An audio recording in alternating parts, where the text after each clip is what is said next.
gonna buy a house. So instead of renting, it's better that you buy a house with only 3.5% down. Okay, and then you just plan or know by 2 years you will sell that house that you only paid 3.5%, and you will sell it and you will get a different one.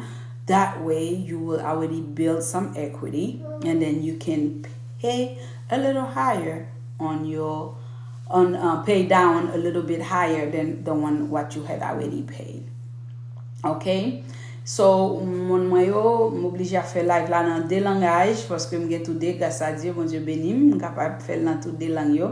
So ça veut dire que pas dit ou pas gagner 20% down pour buy pour acheter Kylo pas faire. Gon proverbe qui dit plutôt à pied passer à coupe, en plutôt à coupe passer à pied. Ok, parce que là, louer Kay, c'est jeter ou jeter l'argent.